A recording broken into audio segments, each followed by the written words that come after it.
السلام عليكم ورحمة الله حباباتي، واش راكم؟ راكم ملاح مهنيين صحة لاباس؟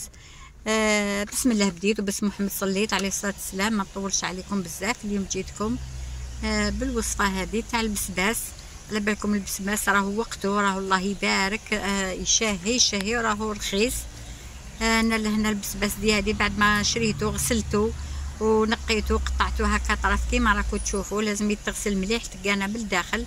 عصرت عليه عصره قارص، نص حبه قارص عصرتها عليه بيان كامل، ومن بعد خلطته مليح يدخل فيه القارص هذاك باش ما يكحليش كيما راكم تشوفوا. درت نص حبه الاولانيه ومن بعد ما فيهاش بزاف المس، نص حبه الثانيه عصرته عليها بيان كيما راكم تشوفوا. لهنايا الطنجره ديالي درت فيها مرصو تاع اللحم، البصل، الثوم، الفلفل الكحل، راس الحانوت، شويه كركم، الزيت، الملح.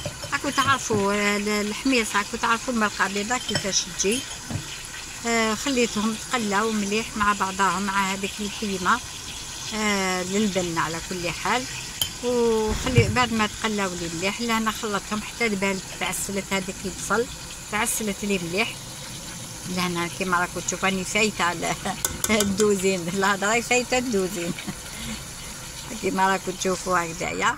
خليتها تقلات مليح وليت البسباس ديالي كي مرقت بيان سور تعسلت لي هذيك البصيله ديالي ومرقت على مره، ورميت البسباس ديالي كيما راكم تشوفوا. جا بنين بنين بنين، ما عندي ما نقول لكم والله يا البنات، غير جربوه واحد البنه ما عندي ما نقول لكم. لهنا راني حطيته في تبيسي كيما راكم تشوفوا. تحبوا تاكلوا هكذا، واللي يحب المعدنوس، العشاق المعدنوس كي حالتي يزيدي ديري له من الفوق رشه تاع معدنوس، الله الله عليها، وتاكلوها بالصحه والعافيه.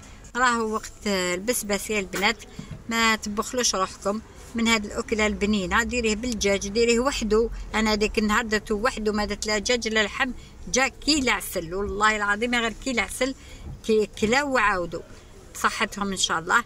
هذه هي يا البنات الوصفه تاعنا تاع اليوم، وجربوها وادعيوا لي بالخير. تاع ماماكم توفيق تجيب لكم غير الوصفات السهله، ماشي ما فيهاش تكاليف بزاف. وربي يعطيكم صحيحتكم ويهنيكم ويهنينا ان شاء الله. ربي يشفينا ويشفي امه محمد ويعطينا صحتنا ان شاء الله ويهنينا ويفرج على وليداتنا. والسلام عليكم ورحمه الله وبركاته.